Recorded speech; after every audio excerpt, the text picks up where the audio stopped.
When you look at this, I feel like we're tilted, like we're leaning to one side or something like that. It's the stupid table. Welcome to the Gonzo Radio Sports Desk. It's just, it's a mad rush to hit the button and then go through the intro. And then when the intro comes on, we all go, okay, we got it. We're ready. You get your books together, Yep. and I'm making sure all the levels are good. 15 seconds of fury. Just 15 seconds of, all right. FOF. We're good. FOF. Yeah, we're here. I'm Big Daddy Gonzo. That's the Maz. And for those of you that are listening at home on Spreaker Podcast, Podbean, Spreaker, and SoundCloud, we are matriculating on your device from left to right, whether you're driving or sitting at home or on a plane with headphones. And for those of you watching, hi, how you doing?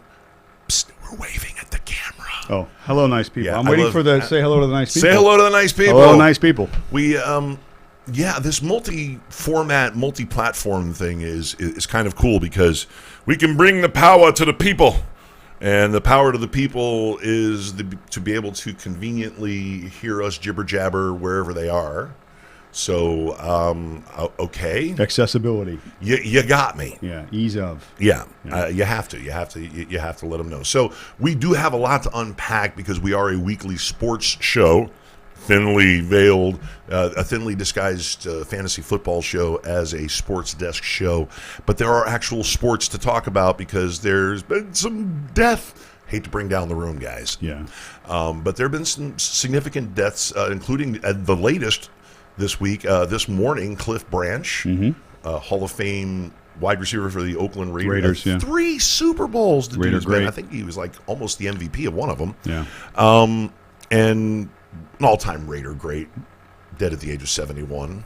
And it's sad enough, 70 is like really old for a football player. It seems to really be that old. way. Yeah. And at least, and also the other football player, the one earlier this week, a little close to home here, being a Miami guy, Nick Bonacani. We're talking about a humanitarian. We're talking about a pretty fantastic broadcaster, by the way, being on HBO's Inside the NFL. Oh yeah. He played football, by the way. Yeah, well, he's one of the greatest linebackers to ever play. Ever. Yeah. And he was 79. Yeah, he lived a long but he had time. Parkinson's, I guess, at the end. Well, he was one of the leading philanthropists. Obviously, when his son suffered that Miami massive Project, catastrophic injury, and what he's done for they literally are called the cure for paralysis. Yeah. And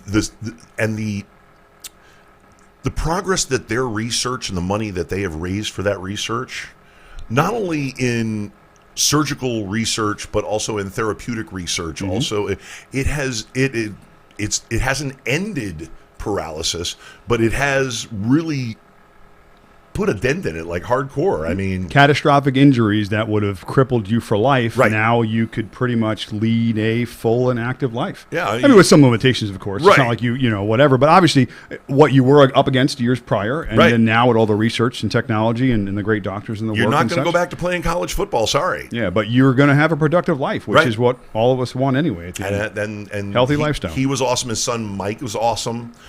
Mike, of course, who was paralyzed from the neck down in a football game, and the inspiration behind the Miami Project to cure paralysis. Yeah. I remember we're only hearing about the football injuries. Right. I mean, there are all the sports and everything else and the car accidents and whatever. Right. It's just amazing work. That dude was a god in Miami early to mid-70s. Yeah. For a good 6 or 7 years, he was just the king of, I mean, you thought Miami Dolphins defense, the centerpiece, the middle linebacker, 85, Nick Bonacani, period. Okay, period. Yeah. In an era where you had Jack Lambert.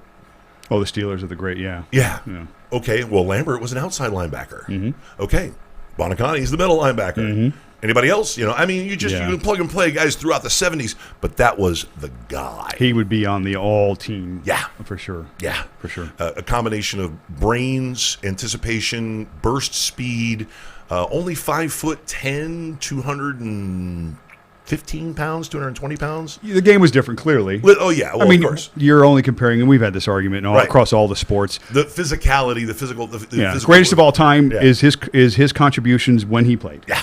Now you're comparing just not the level, the amount Right. of contributions, but the level of contribution. Right. And that's the clear example that we always should make sure people He's no Brian understand. Urlacher. I mean, clearly, and he's but that he didn't have to be at that Right. time when he played. He was one of the best. Right. And that's something that nobody can ever take away from him. Yep. So I mean, it's just an amazing career, an amazing man, and a good life, and his legacy will live on for many, many years. RIP 85.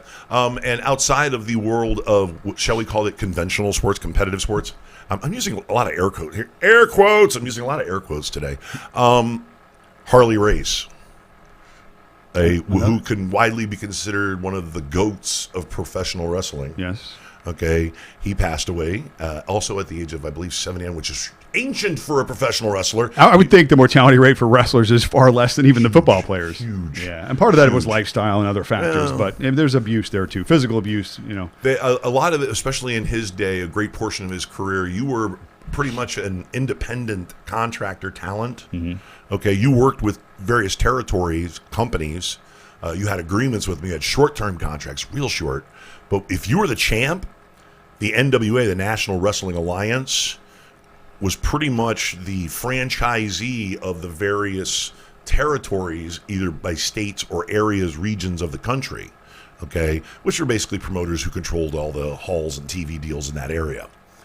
So he would go around the country in each territory and stay there for like a month. Okay. And that's how the NWA champ worked.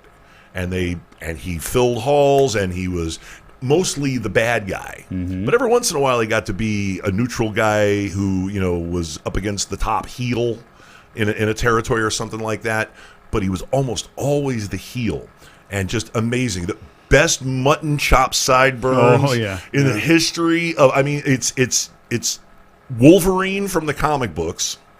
And Harley Race. Yeah. And that, I mean, seriously, he only comes behind Wolverine because they didn't make a major motion picture about Harley Race.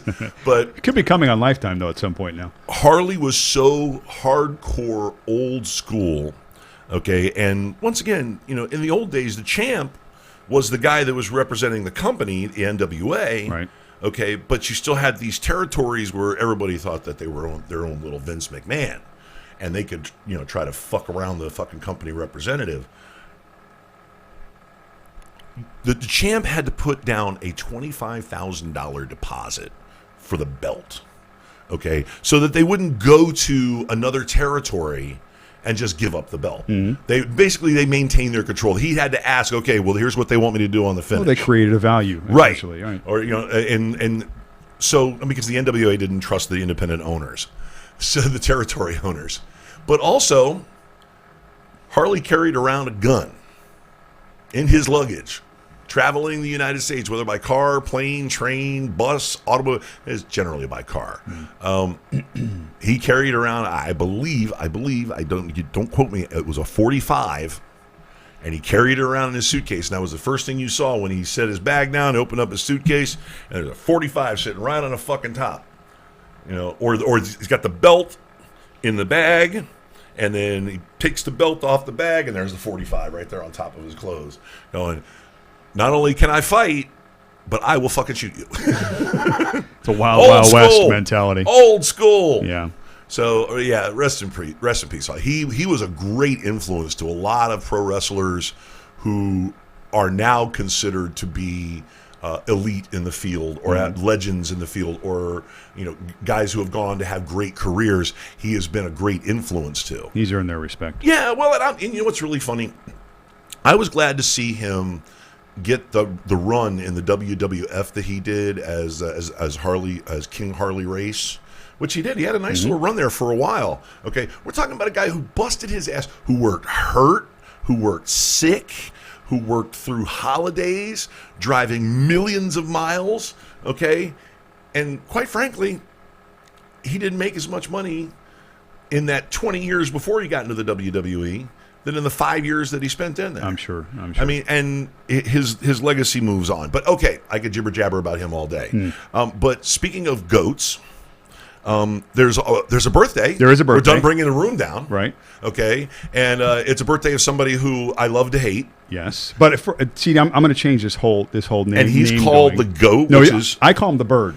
okay. Well, we all know the GOAT is greatest of all Greatest time. of all time. But we're talking about Tom Brady, Right? Who just turned 42. So now he's the Bird. Yeah, he's the Bird. See, my acronym for Tom Brady is BIRD, which is the biggest idiot to record and deflate to a championship. So, biggest idiot, record, deflate. I only had about 3 minutes to come up with that. But still, to me, Tom Brady the Bird, happy birthday, 42 years old. Oh, Yeah. well, did you know about the Bird? What bird? It's the Bird. Oh, the Bird. Yes. Yes, You mean the it's- origination of the bird? No, the fact that it's the word. The word. No. Okay. Yeah. See, since we've taken away our graphics, we have to create our own visual effects now. Is this what we're doing? That's really good. It's got nothing to do with the coffee. Yeah. Well, now that we have managed to drift into football, Yes. we have a plethora of information for you to. I hope you're taking notes, or if you're listening, I hope you're saving and downloading this podcast because you're going to have to go and listen again, probably. But we're going to talk slow. But coming up in the second half, right after the break, we're going to have a short break. We have a lot for you to disseminate. But right now, before we head into the break, we want to talk about the holdouts. Yeah. Okay, we just breaking news graphic. Breaking news, we just had, who's the kid in Jacksonville? He just signed. He just signed the defensive tackle. Yes.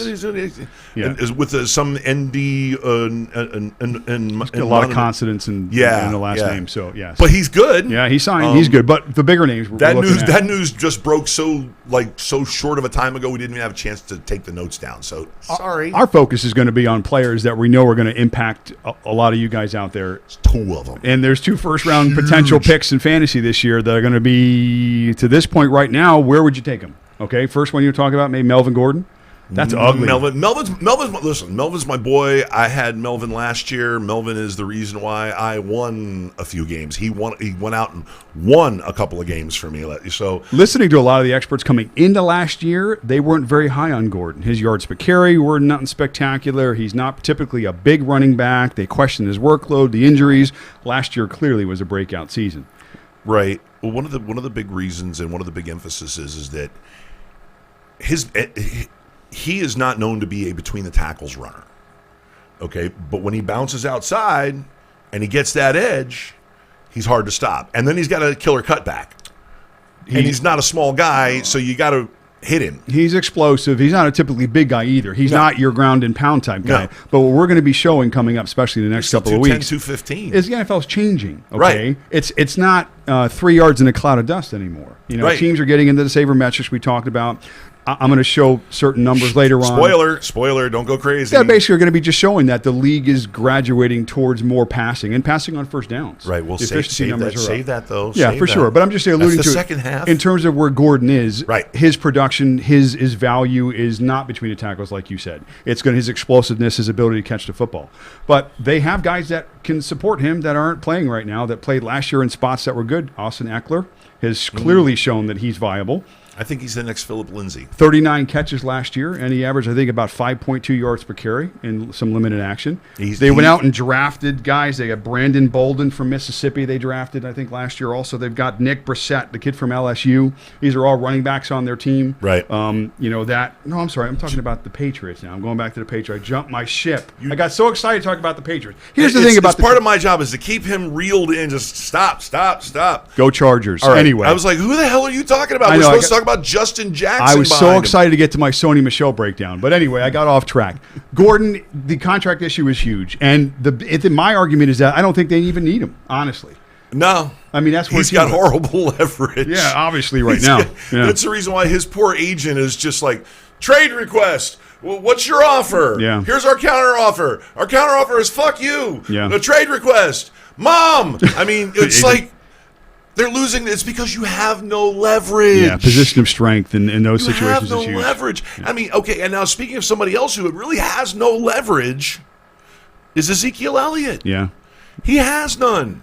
The only leverage that Ezekiel Elliott has is that everybody else that plays running back for the Dallas Cowboys is 1 to 3 steps down in quality. Yeah, that's an understatement. Okay, yeah, but still, Yeah.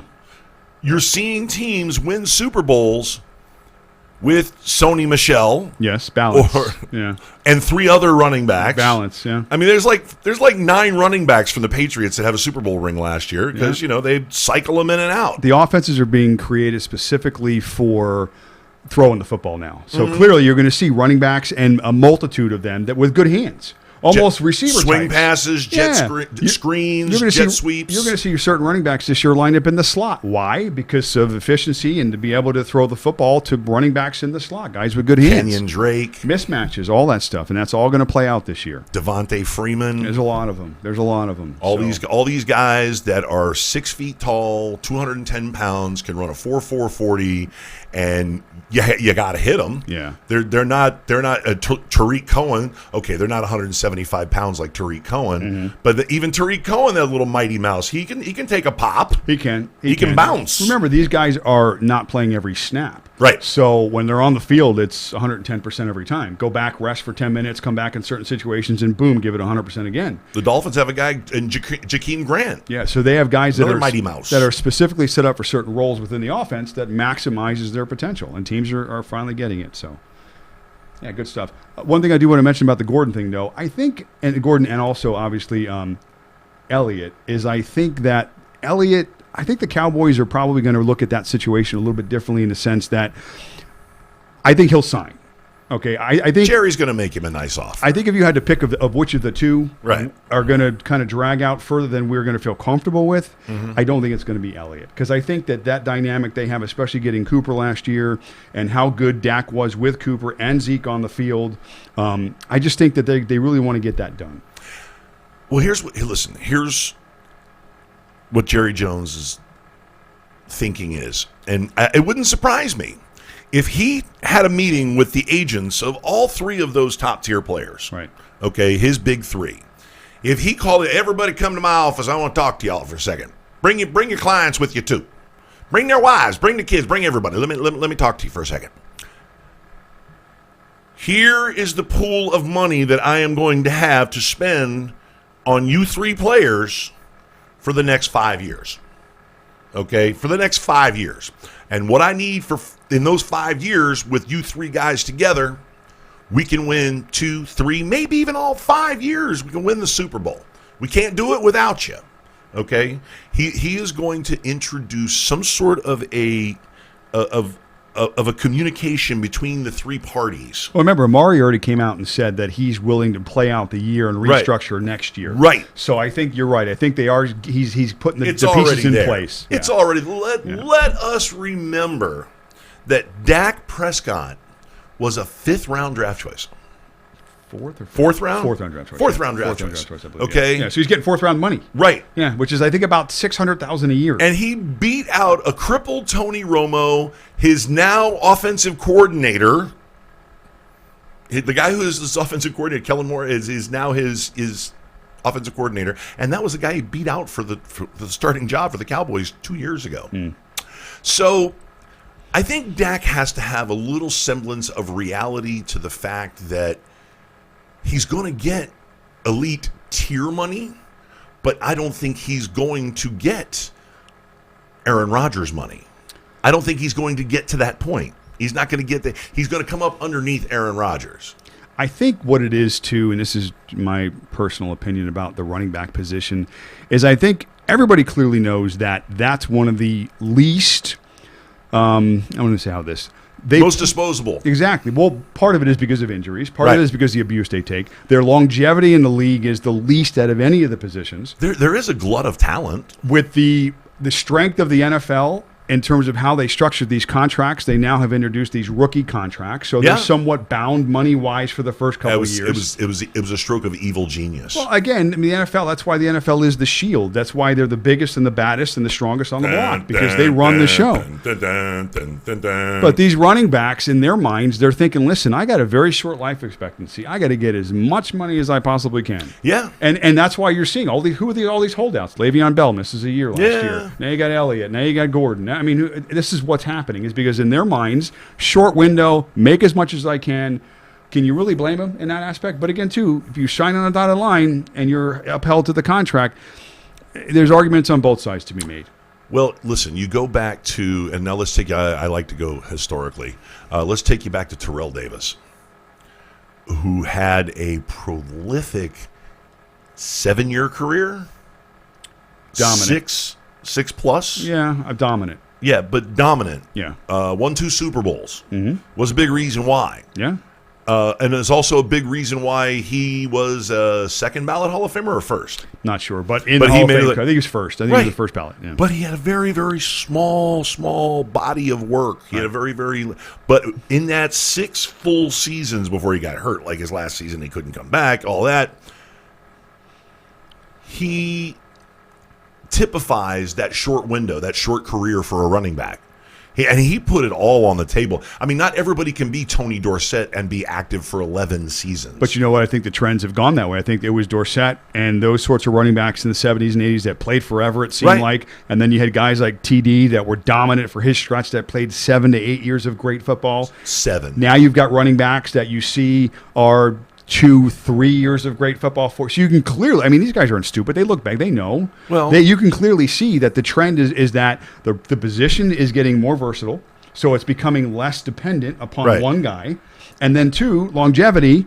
The few guys that are getting 300 plus touches a year are getting destroyed because the game is so physical and their Yeah. bodies and everything else aren't keeping up. Oh, yeah. So with those 2 and other factors, these guys know that their window to make money is very short. Yeah, oh, yeah. And no. they're going to want to max out. And again, I can't blame anybody for wanting to make money. No. You know, I mean, it's a. I'll always fall on labor's side, labor versus management. I'm always going to be player side. Yeah, for sure. players are definitely. I mean, within reason, and I'm not saying to take advantage of either side, but again, you have to look at the full picture, and it's certainly a disadvantaged player.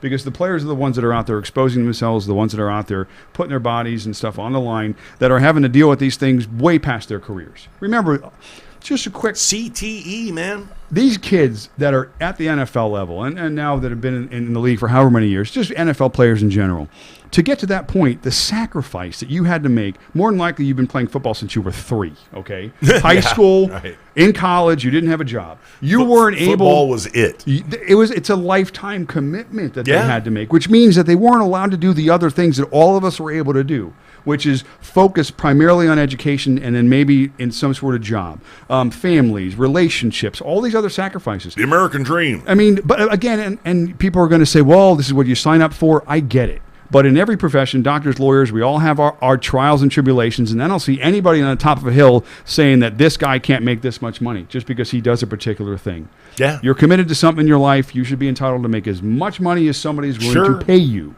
That's Right. how it works, okay? So let these guys make it the money, and I just don't want to hear the arguments and, oh, these guys are sports, they're athletes, they shouldn't make as much, they play a game. They're not playing a game. This is their lives. And yeah, it's their job, it's their families, career, it's their It's vocation. everything. It's their children. It's just this is who they are. They're athletes, but Yep. it's no different. It's a profession. So treat them as professionals. Okay. Yeah. Pay them what they deserve, and let's not be cheap. So I think Elliott gets his done first. Gordon, I'm not sure.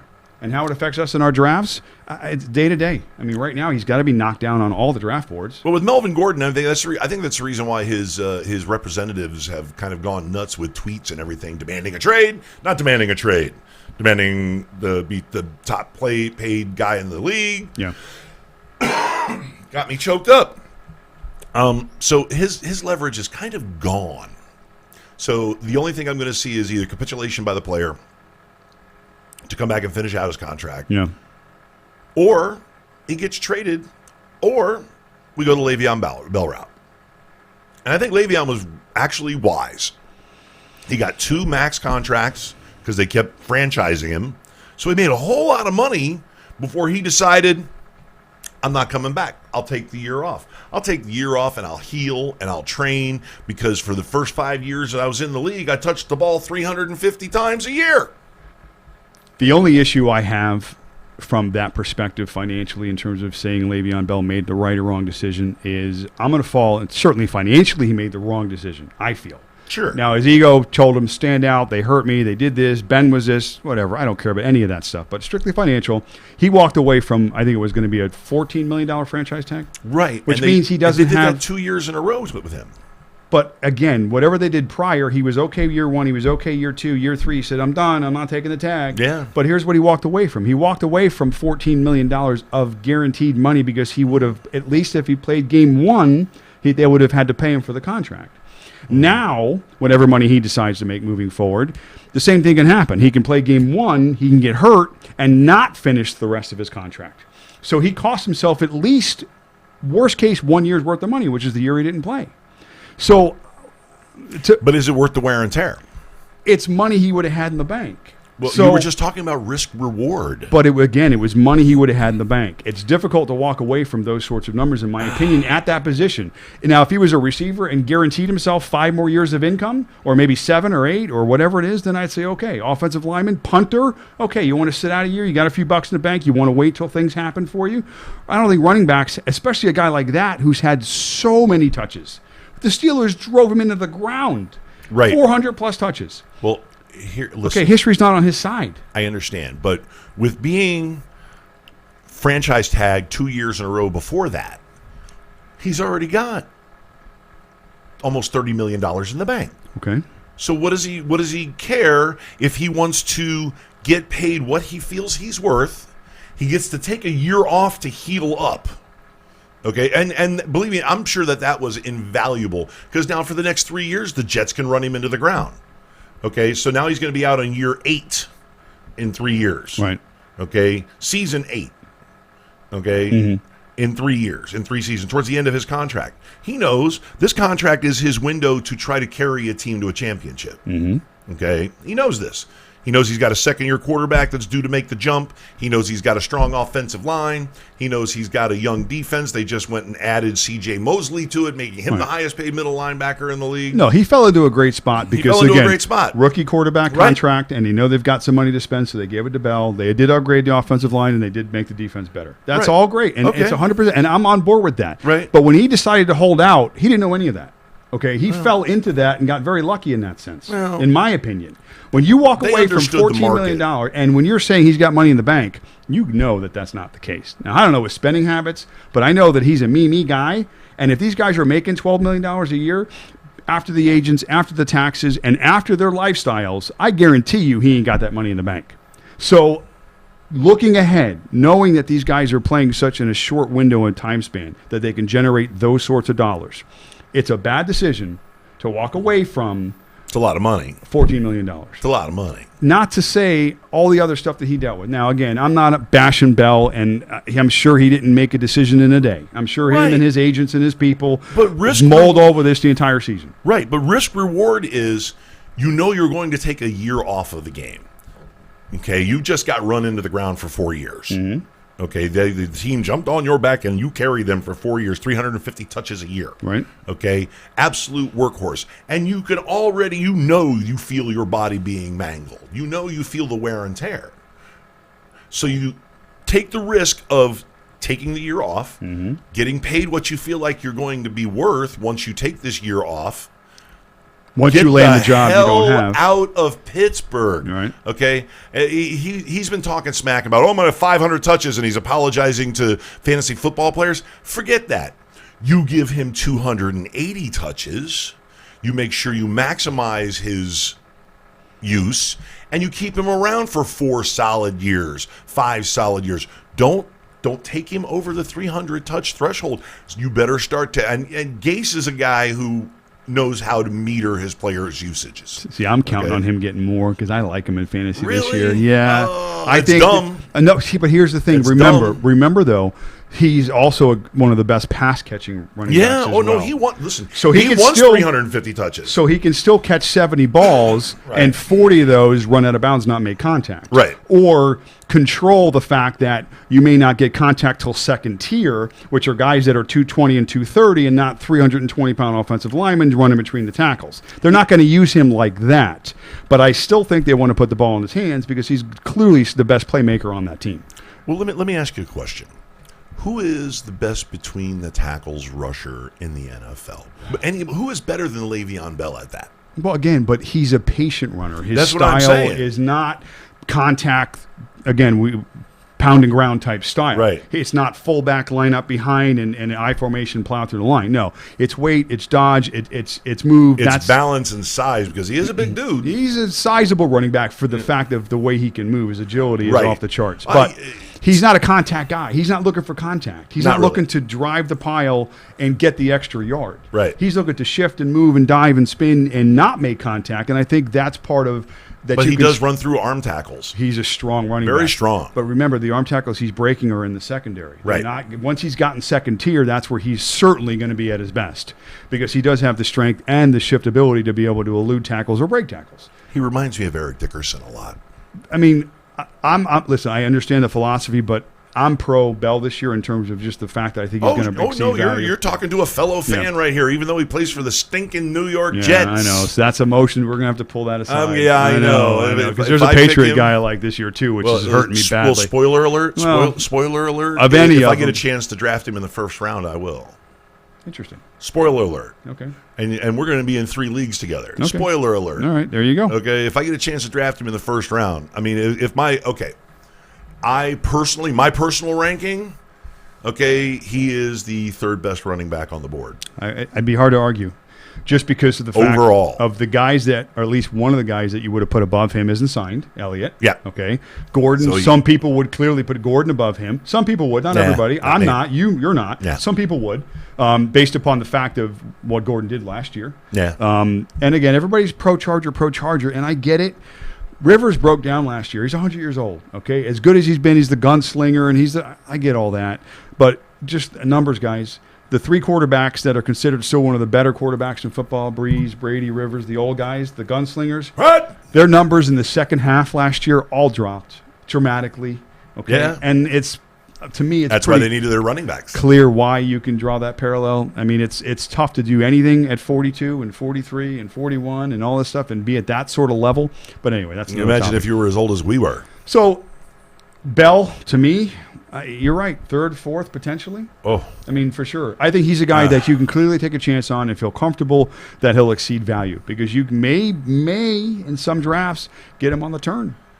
So, Oh. and that's a potential. That's a guy that I'm going to be touting. That if he's Yeah, available, no matter where you are on the turn, and people know what that means. It's in either drafts. 10-1 or 12-1, baby. Yeah, on the turn, it's something that you're going to want to look at if you certainly weren't in that running back run, the first 4 or 5 guys. You know what I would do? You know what I would do Hmm. with the 12-1? I would take the best wide receiver available at 12. Yeah. And let everybody anticipate, oh, my God, he's going to slide into the second round.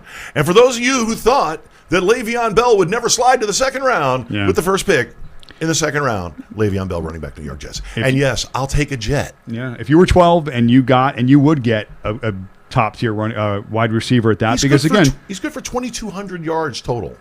I'm hoping that 6 running backs go in the first round. Bell's not one of them. And in a lot of the mock drafts, the experts I've seen, that's kind of how they've played out. Bell has slipped into the first round, I think, and maybe 1 or 2 of them I've seen recently. Because, again, he's gaining some traction. But I think a large part of that is because of what we're saying about the other running backs, with the contracts and such. So, and some injuries Zeke comes as well. back, he's still 3rd. Okay, in my opinion, fine. And then- McCaffrey, Elliott, Bell. Okay, hopefully in production. And I'll say this again, last year, of all the running backs that were taken in the first round, I think 1 hit value. So I think 3 or 4 of all the picks in the first round yesterday hit value or went above. All right. So we're looking for guys that are going to slide into that. The guys Okay. that maybe people were missing and that we're more interested in. And Bell's one of them. So, Don't you love this? We slid right into from holdouts to a guy who held out to now we're starting to kick out stats Little potentials. picks. Yeah, little picks. So why don't we take a break? okay. Gather yourself because Yeah. we're going to start talking about breakout players. Yeah, and some injuries for And guys some- and that some we're all injuries. going to be interested in And our some drafts injuries. for sure. Guys, team players to look at for sure. Stuff you got to know about so that you can win whichever league you may be in, whether it's the office league or the club league or the Screwy Louie football league, which by the way is going on its 30th season this year. Yeah. Which by the way, for those of you in the Screwy Louie football league out there who played last year, why don't you give a brother a call? I'm the new commissioner, and we're switching to CBSSportsline.com. I hate that site from last year. Yeah, Awful. ESPN. Yeah, Yeah, awful. ESPN. I'm so You're terrible, anti-ESPN. Yeah, this is a shout out to ESPN. Not. I'm just not a fan. You're terrible. You're awful. All right, quick break, and we'll be right back with the injury report, I guess. Sure.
Hack, cough, bleh. No, that stuff. We're good. We're back. Yeah, we're hacking and coughing and hawk. I swear to God, we're not smoking anything. We're just old.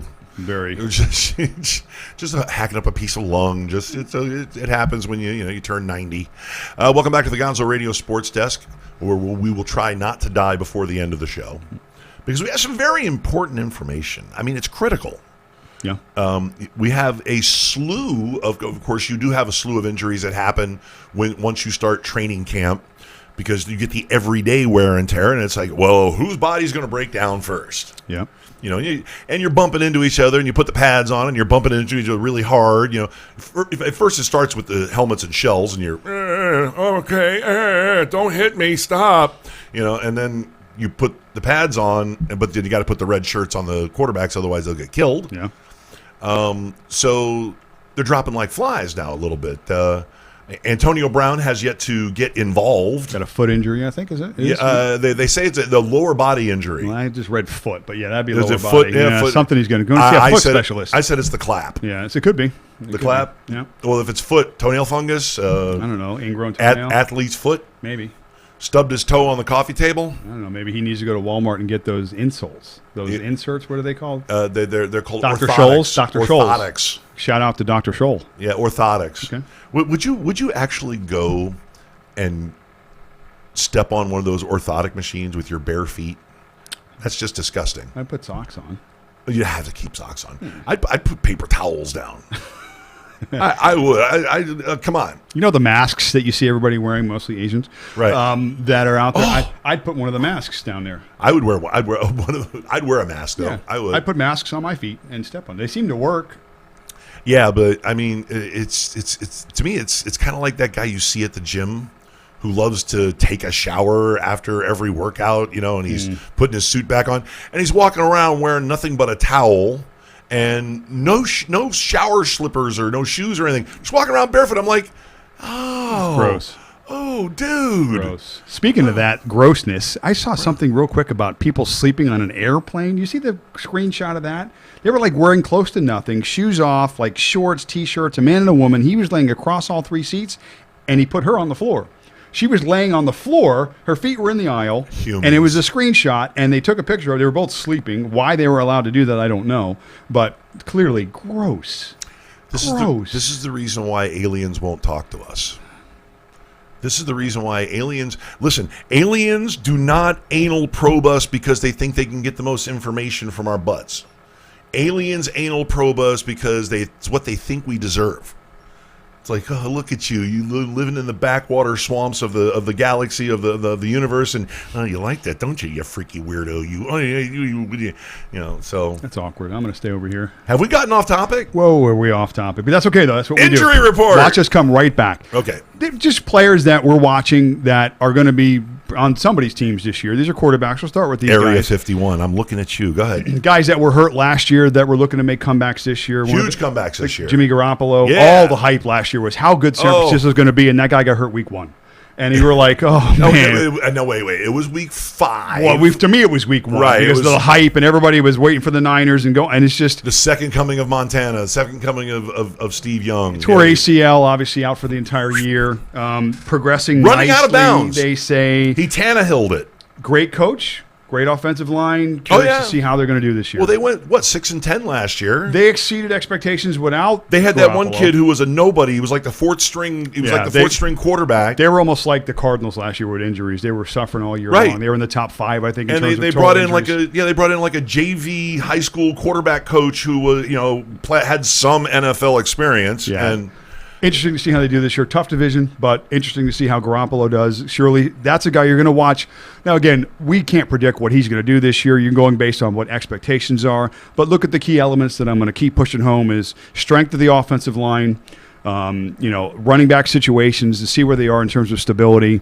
Again, from just a fantasy perspective, you're looking at strength of defense. If their defense is good or not good, that's going to depend upon how the offense is going to have to play. So Garoppolo this year coming back, curious to see. I personally think he's going to be viable. I mean, he was great in spots when he was at New England. he's going to be very viable. Everything because about they've him is good. Upgraded every other element of the offense. I think the Niners are going to be a 500-plus team this year. So we'll see how that rolls. Well, he came into a hot rod of a team last year when he first came up. Yes, I'm checking into the chat room. Cool. But he inherited a bit of a hot rod. He had some really, really good skill position players. Yeah. He had a decent offensive line. Yeah. I mean, and he had a good offensive coordinator. They were moving the ball up and down the field. Yeah. Before he got hurt. Yeah, and again, it's a shame because you didn't get to see the full potential. But I think this year Niners come out of the gate strong, and the factors you're going to look at are strength of schedule and stuff like that, and make your own assessments and see how he progresses. Game 1's around the corner for these teams. So again, a guy Right like around the Garoppolo may corner. not even play Game 1. I'm not sure yet of his status. No. But watch him in the preseason. Watch his mobility. They're not going to take lots of chances with him clearly, but listen to the camp news, the beat writers and such like that we'll get into later, little tricks that you can kind of get the real information on, not somebody's and analyst. as you well noticed, you would know very well from experience, having had knee surgery. Mm-hmm. It's not about how your knee feels while you're going through what you do. If you mentally can trust that joint, that leg, that limb, whatever, Yeah. then you can go back to It becomes a playing non-factor. baseball, throwing the football, Yeah, whatever. it's a non-factor. It's the wear and tear and the swelling afterwards. It's like, how does that respond afterwards? Yeah, well, the technology now, I mean, guys are coming back quicker than ever from all these injuries. ACLs, MCLs, PCLs. I mean, all the guys are coming back in probably 2/3 the time and when they were even just 5 years ago. Yep. So science is not the issue here. It's like you're saying, the mental aspect. is Adrian Peterson, I still think he's a robot. comfortably. He's a cyborg. He could be. Next guy we're talking about, Carson Wentz, ACL, LCL, which is a ligament I didn't think we had in our knee, but we do.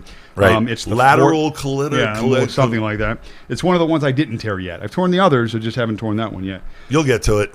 He's coming back.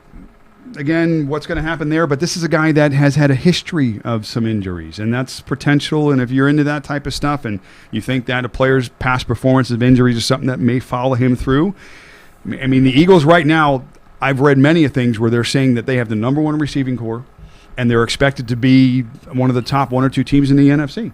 So in order to do that, you're going to need great play from your quarterback. So I guess there's a lot of high opinions about Carson Wentz. Me, myself, not sure yet. We'll see. He'd make a good 11th round pick. We'll see. So, and then another guy with injuries and concerns and underperformance quarterbacks. We're talking now Cam Newton. There was some sort of discussion came out. I don't know if it was Pro Football Weekly or Football Focus, one of those, that had him ranked as the 85th or 86th best player in the NFL. Okay. Now probably NFL, the NFL Network. He shot out a tweet after crap. that and pictures of him in his cape and the Superman. Now it's either going to go one or two directions. My opinion about Cam Newton to this point is that he's always been the best of the best on every level he's ever been at, and he's never had to really push because he hasn't had to. When you're the best of the best, sometimes 80% is enough. Okay, because he's so physically gifted. Remember when he put Auburn on his back and took them to the national championship? There has never been a question of his ability. Okay, Superman. But it hasn't translated into a lot of wins. NFL championships. Yeah, well, yeah, he went there, but yeah, well, it wasn't a winner. But again, it's not even to say championships. It's been where the team has been, where he has been as a player, where his numbers have lied. They're looking at him as being that low on the charts. I'm going to turn it around and say I think Cam Newton has a big year this year. I think they found something in McCaffrey. I think that worked really well last year. To where he doesn't have to run. Granted, the style of play, maturity hopefully comes into play here, and he realizes that he cannot be Superman all the time. And that being Superman doesn't necessarily mean that you break through the wall, as opposed to maybe finding sometimes a way to get around the wall. And it's a mentality change that I think you'll clearly see early on if he buys into this or not. And I think the fact that everybody now is saying that you're this, I think that's the fire that he may need to kind of get him in a different direction. Remember 3 years ago when he got into a car accident and flipped his truck? Yes. And he literally kicked open the door and stepped out, and there wasn't a scratch on him. Well, and how does that tell you you're not Superman? Yeah, well, again, in Superman... And he played that week. Superman doesn't play football, unfortunately, and if he did... It took the shoulder, the thing that was propelling one of the main faceted reason why he's such a successful quarterback and all the success that he's had, because he has this cannon for a right arm. Mm-hmm. Okay, forget the fact that he's a big dude and that he's a fast dude and he's a sneaky runner and he's a ballsy runner for a quarterback. Right. Forget all of that. Forget his mental acuity. Forget his decision making. This thing, that big thing. When he lost that, when he couldn't complete a pass over 10 yards to save his life last year. Oh yeah, that was like his kryptonite. Humbled him. Yeah, that was kryptonite for him. Right. Yeah. That humbled him. You can see a little bit of maturity and humility, and a lot of people see his personality as being cocky. Okay, he's having fun with it. He's always had this youthful exuberance. Okay. The only times that he doesn't have youthful exuberance is when he's repeatedly failing, when his team is failing around him, and and when shit he can't control is happening. But he has led by example. He has played hurt and led. Yeah, I'm not saying he's a bad guy at all. No, at all. But what I'm saying is whatever road he's taken to get to this point, all these other facades and whatever, and okay, whatever, show me guy, the dressing that he does, the style and all that stuff. I'm not here to criticize anything that he's done to get to this point. But what I am saying is that he's being assessed by experts at this point as being the 85th or 86th best player in the NFL. And that's going to hurt. And that's disrespectful. I don't think so, because, again, you're not looking about all the different battles and struggles that he's accumulated to get to that point. You're looking at where he is now and assessing a value for where he is now as a player. Okay, maybe a year ago he would have been assessed differently, and probably so. 3 years ago or 4 years ago when they made it to the Super Bowl, clearly he wouldn't be the 85th best player. But that may have been just upon perception. Right. Okay, I'm trying to get away from perception, because perception includes emotion. Right. And emotion and perception generally don't paint the picture of reality. But that's these experts' perception. But no, that's sabermetrics. It's numbers. Now, again, I'm not saying these guys are right, and I'm not saying that every analysis is spot-on analysis, because there's noise within every analysis. But what I'm telling you this is that based upon the numbers and based upon his quarterback ratings, quarterback efficiency, yards per attempt, all these other things that they use to quantify a player's value, he has been ranked. Which I believe he has been ranked at that value. And I'm okay with that to this point. Now, whether it's our job and it's your job as a person that's going to either take him or not to decide if he will exceed that number. And you feel he's undervalued. I feel like he's not undervalued to this point, but I think because he's been assessed this particular value, that may be something that is not taken into account that will propel him this year to move forward and be, at the end of the season, strictly numbers, greater than that. Greater than the fact, what these sorts of things do is they put thoughts in people's mind, well, maybe he's not that good anymore. So then what tends to happen? He's going to fall on draft boards. And if he does, you need to assess at that point, well, has he fallen enough to the point where I feel like that's now something that could be good for my team, and I will take Cam Newton in the 8th round, where maybe people would have him generally in the 9th or 10th round because they lost faith in Cam Newton. You have to decide whether or not you think he's going to perform better than whatever that new assessment is. If I'm able to draft McCaffrey in the 1st round, top 3 pick, okay, you can bet your ass I will overvalue Cam Newton and take him in the 8th or 9th round. Depending on if that's where he should be going. And laugh at me. Laugh it up. Ha, ha, ha. Laugh it up. Laugh it up, laugh it up, laugh it up when I pick up Greg Olsen in the 14th round. Go ahead, laugh it up. Laugh it up. Ha, ha, ha, ha, ha. The biggest misconception that I want to try and teach this year is to not go into these drafts necessarily, or not even so much this good. By the time you get to the draft, you should have a plan.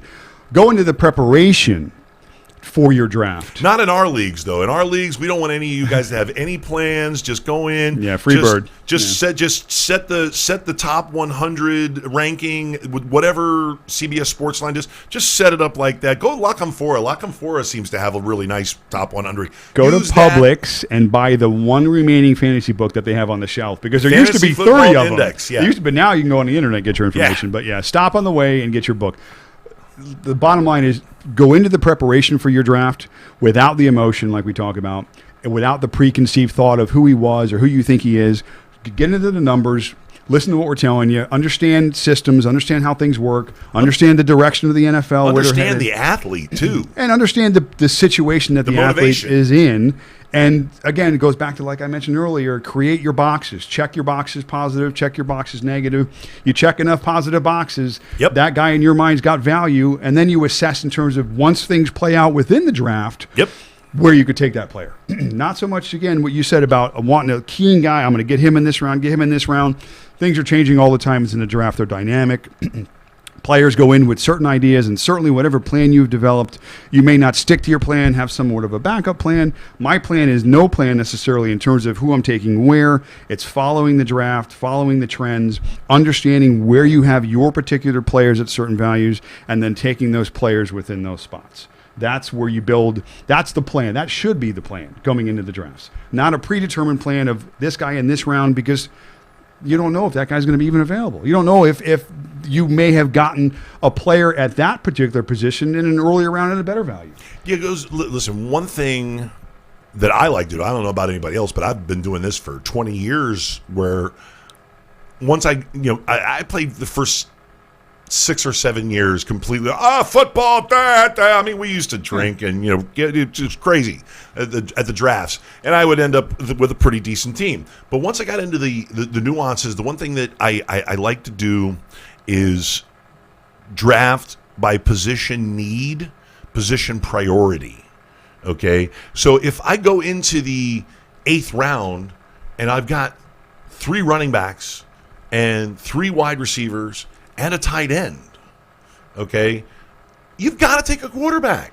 But here's the thing now. If you lock yourself into that mindset and you're looking at the best 3 quarterbacks that are available at that point, right, they may be the best 3 quarterbacks available at that point, right, but they may not be the best player to be taken at that time in that spot during that particular round. Right. So be careful, because my point don't over-anticipate. My point is, do not necessarily look to fill positions on your team, because then what you'll do is you'll reach for a player just to fill your team's need. Right. But your team may not need that player's value because it may not be there for you. My considerations at that point, at least through the first maybe 7, 8, 10 rounds, is always continually to try and take the best players available based upon picks and positions within that round. example, and I know this is going to be a very vague example, but if Melvin Gordon or if Ezekiel Elliott was in the 5th round and not taken yet, and you that's already, a flyer. But what I'm saying is if you already have 3 running backs, you bet your bottom dollar I'm taking a 4th running back. Because you have to look at situations like trades, which people are afraid to do, which we're going to get into that too. I have a whole thing on trades coming up that we're going to, because I know trading is the Today hardest, or next week? Next week. Trading is the hardest thing to do.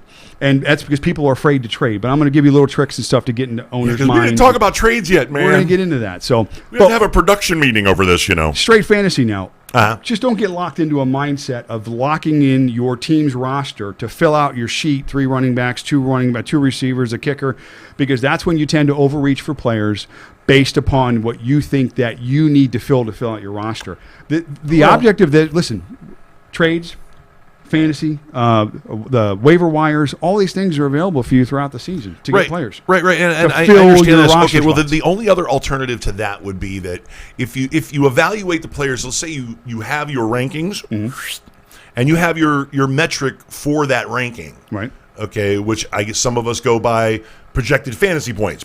Who's Okay. going to be hot? Okay, but if that quarterback that you want is honestly within that top 10 of remaining players, anywhere in that top 10 of remaining players. On your list, you mean? Yeah, Or- on my list. Okay. If you really, really want him at that juncture, it would be a good time to get him. Right. But if he's 9th and you have 5 wide receivers ahead of him that are going to score a lot more points than he's anticipated to score, okay, then yeah, I would have to consider maybe moving to the 9th round or the 10th round. Yeah, But what I'm saying is that the heart don't wants be what the heart wants. don't be the guy that again is first defense taken, is first kicker taken, is Is Jay necessarily Cutler even available? reaching for quarterback in the 8th round because all the good quarterbacks are gone. Listen to that statement. You hear it all the time. All the good quarterbacks are gone, so you're going to take a bad one just because you need one. Doesn't work like that. But okay? what if one of the good quarterbacks is there though? That's on you. And you should always go into the draft keying on certain players that you feel are going to exceed value, who everybody else may not. That you have to be a shark in that sense to find those guys. Right. I'm not talking you off of your guy. Everybody has their guy, okay? It seems. I know I Yeah, do why you got every a problem year. with my guy? Everybody has their guy. Take your guy, okay? Take your guy ahead of everybody else, but don't go 3 rounds ahead of everybody else, okay? Take him a round ahead of everybody else. Look ahead in the draft.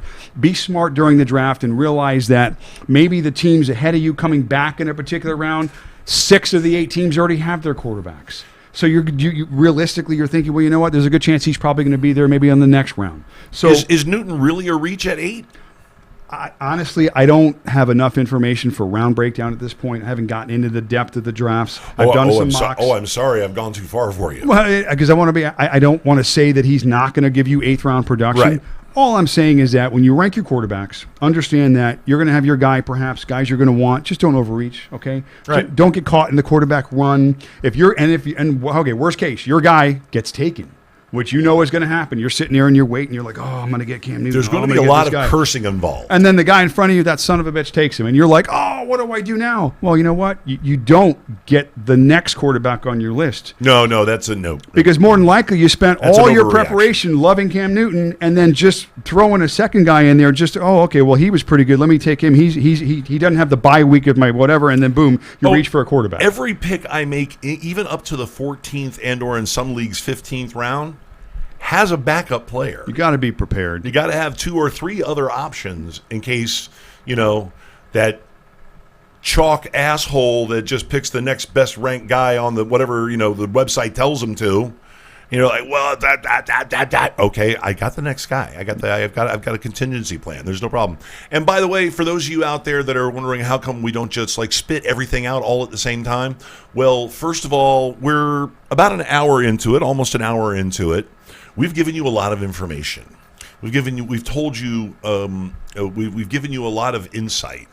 And the problem is what we've seen with other shows, podcasts, either video and or audio, is that you have them coming at you with a ton of information 2 and 3 hours at a time. Mm-hmm. We're in the preseason.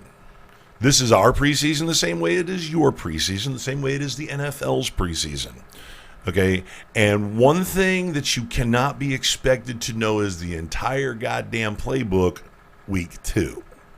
You got to know where it is, and that's why you're practicing, and that's why you're going through the preseason games, and you're going through the scrimmages and drills and practice. And that's what we're doing, is we're presenting the drills for the plays to help you with the functionality of what we're doing. So if you're wondering, well, how come they just give me all the information for the trades and all that? It's like, espérate, slow down, relax, whoa, stop. Sorry, I didn't mean to bust out any Spanish on you. Okay. Right now, though, we've gone past injuries, right? Mm-hmm. Just to slow things down so we can go down to you also have a list of breakout players. Since we were talking about Cam Newton. A couple of breakout players, potentially. He's potentially a breakout player. Yeah, a couple of breakout players. I'll turn the floor over to you. Jameis Winston.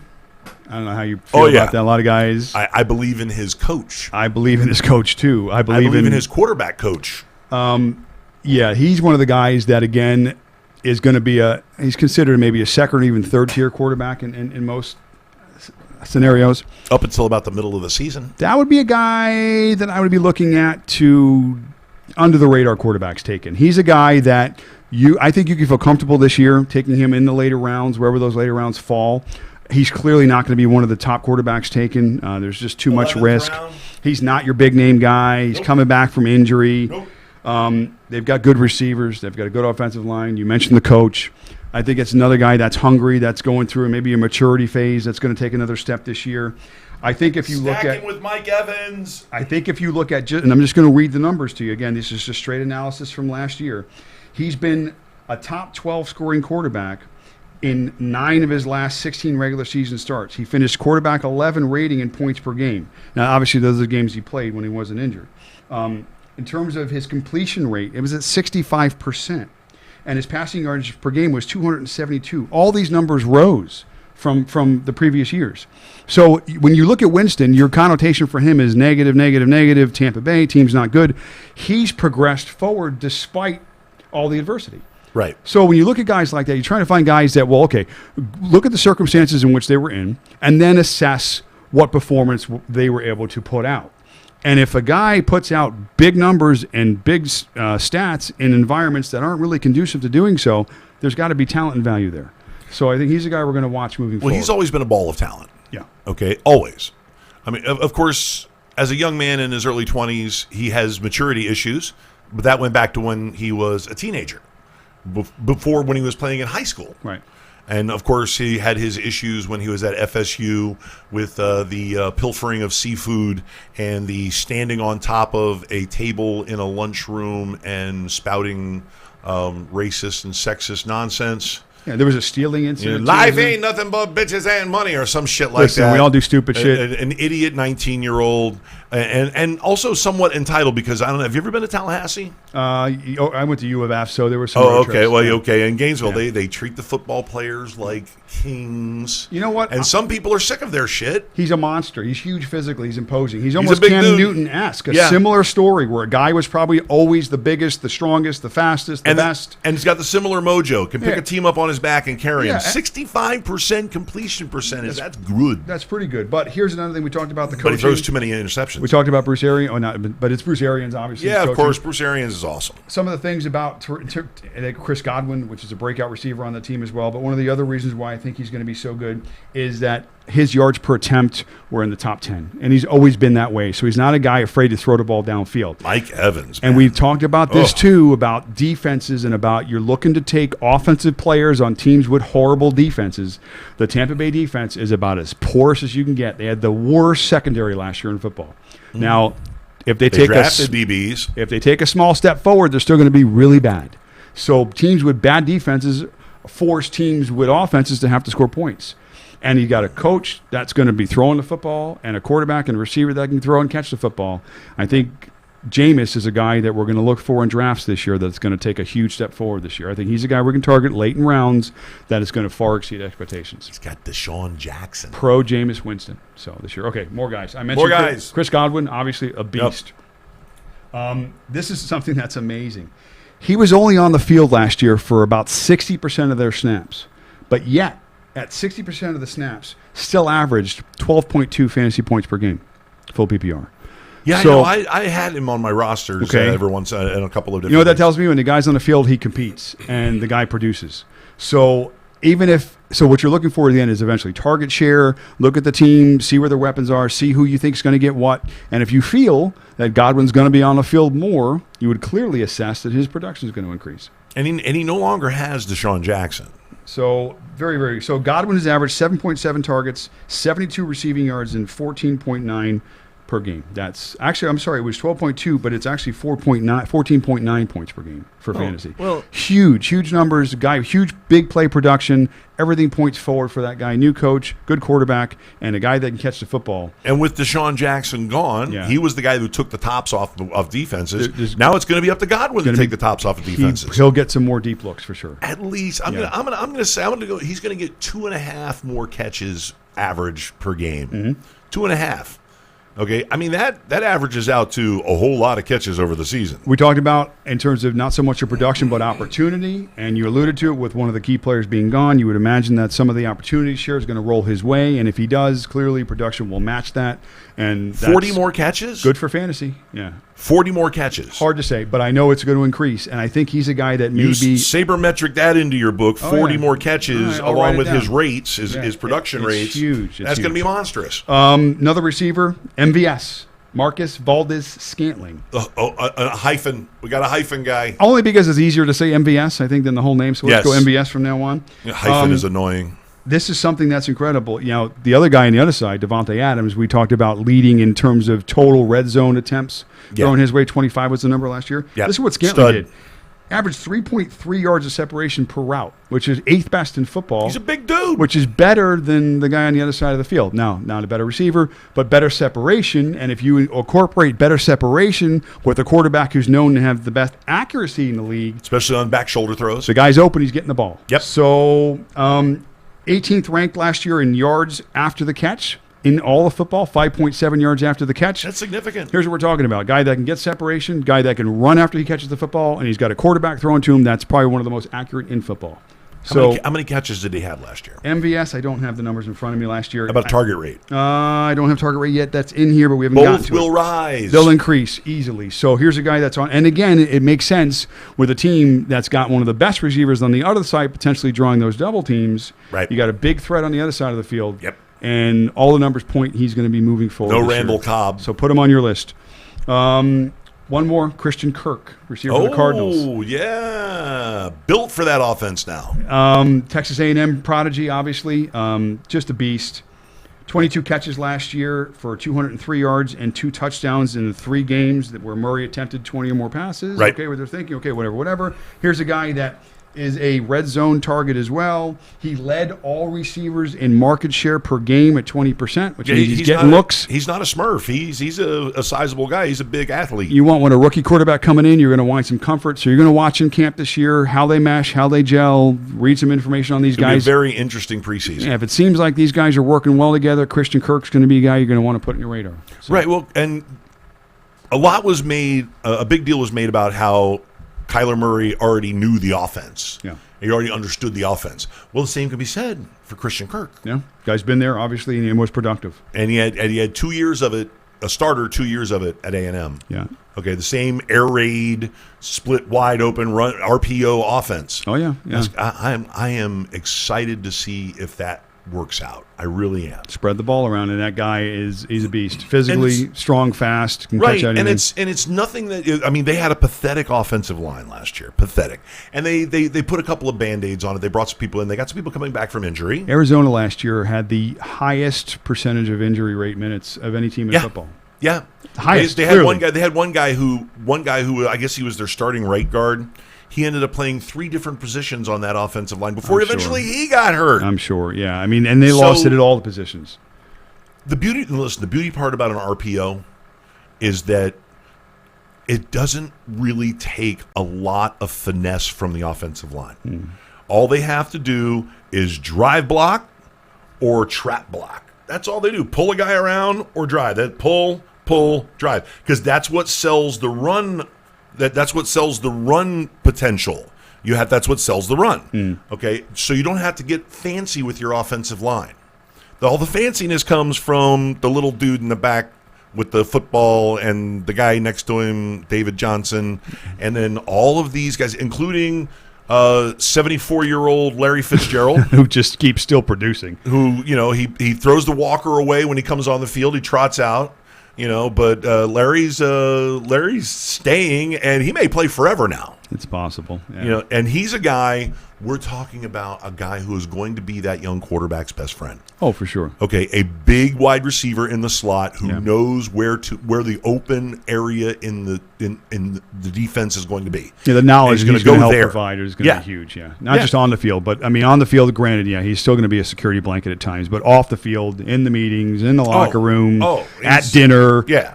I'm sure he's got this kid because that's who Fitzgerald is too. He's Right. that kind of a guy. He's the leader. He's the alpha. Yeah. He's a guy that's seen it, done it, and on every level was a dominant at Pitt College. I mean, he was just a beast. He's a Phoenix legend So, now. He's a legend in Phoenix. He's going to be a huge asset for Kyler Murray. Sure. I say he probably plays 2 more years, Maybe we'll see. maybe 3, depending on how his body feels. We'll see. But he no longer has to be the guy. I do know that the day he retires, he's on the clock for the Hall of Fame. Oh yeah, 5 years and in. 5 years and a day. Yeah, 5 years and in. So It's 5 years and a day. Just when the end of that season comes and he has played his last minute, you make sure that 1 minute after that happens, 5 years to the minute. yeah, set the timer. You make sure to post it, have it ready, have it templated. Larry Fitzgerald has been nominated and will be voted into the Hall. We're not even going to take a fucking vote. You're going in. There you go. Yeah, and then take your mouse and click it, pal, Yeah. because that guy has been so prolific for so long. He is in the he would be a guy that if you had a Mount Rushmore of wide receivers, he'd be in there. He loves his mama. And he loves his He mom. loves his mama. Yeah. And he's a hell of a bowler. That's it. Are we out of breakout, guys? Yeah, I mean, listen, we're going to have a lot of stuff coming up as we talked about. Next week, we're going to focus more in on draft, because we'll have a little more knowledge. We'll see a couple of preseason games. We'll maybe get a direction of some teams and some players. Oh, they got a lot more reading to do. Goosebumps. So At work when the Hall of Fame game was on, I totally could not concentrate for the first 15 minutes of it. Yeah. I mean, most of everybody I saw on the screen is going to be playing in the XFL next year. Yeah. But I or was working still at your local bank. I'm right, Yeah. but I'm like this. No, assistant football coach. Okay. But I'm like this. I've got my screens here in front of me, my soundboard and everything, and yada yada yada. and then on my phone. What do we Yeah. got here? What do we got? Oh, hey, yeah, coming out the. Oh, yeah. It's coming. It was tough. It's not coming. It's here. So Yeah. if you're not already looking into your stuff, if you're already, obviously watching the show or Mocks. watching the podcast, Mock, do some mock. mock drafts as well. I recommend it. But again, first, before you get into just drafting, if you're drafting with the wrong approach, it's not going to make. You can do 100 times, and the 100th time is not going to be any better than the first. Listen to what we're doing. Find out, the approach you're going to make. Come up with a plan, and we're going to help you through it. So we're going to put you in a position to do very well this year. We most certainly are. Yes. All right. Well, thanks very much for watching once again. Make sure you take notes. And if you missed anything, you can, of course, go back and rewatch this as it is archived on YouTube. Or if you want the audio version, by all means, go to podbean.com, go to Spreaker.com, or go to SoundCloud.com and look for the Gonzo Radio Network, where you will see Sports Desk number, I believe this is number 22. I believe so, too. Number 22. Yeah. Go there and either stream them or download them and get in there. And, of course, always comment, always like. If you're not subscribing to the Gonzo Radio Network yet, please get in there. It's down. The button's like right down there. Just press subscribe and get in on the fun. That way you can know what's happening. We're here every Sunday at 11 a.m. sharp-ish. And we are going to be for the foreseeable future through the football season. We're going to be here at 11 so that we can get the 11:30 injury report. Mm-hmm. We may seem a little distracted at time. Right now, I've only got one device in front of me, and he's only got one laptop in front of him. Computer and phone, but yeah. now it's going to be phone, laptop, computer. I might have another. I'm going to set up another table over here somewhere.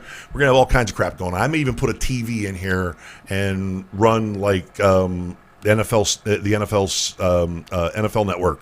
Because they have a very up-to-date, of course, the NFL Network. It's a proprietary network. But we're just getting to this is our preseason. So we're getting ready for you. You get ready with us. We're going to make you a winner. We're going to make ourselves a winner, except for all you guys that are in the 3 leagues that we're in. DFS too. Can't forget those guys. We are going to drop some DFS It's coming. And knowledge on you, especially as the season progresses. And our DraftKings site will be open for everybody Yes. to see, and our ball postings will be on there. You'll be able to track what we're doing. Got to change the name to the Gonzo Radio Sports Desk. That's fine. But it's going to be all out there for everybody to see. We want you all to be successful. That's the key to this. The more people that are successful in this industry, the bigger it gets, the faster it grows. We're all winners. It's just like my boy Gary V says. Gary Vaynerchuk, offer value. Yeah, that's give what we're your doing. Watchers, give your listeners value. That's my word. You're going to hear me say the word value over and over and over again. Yeah, got to establish the value. You have to know where you are. Usage rate and usage rate and points per game and but there's value so many. is going value to be is the everything. thing. You have to create a value to assess where the player is and where you think he will yeah. be, either up or down. So value is very big. Yeah.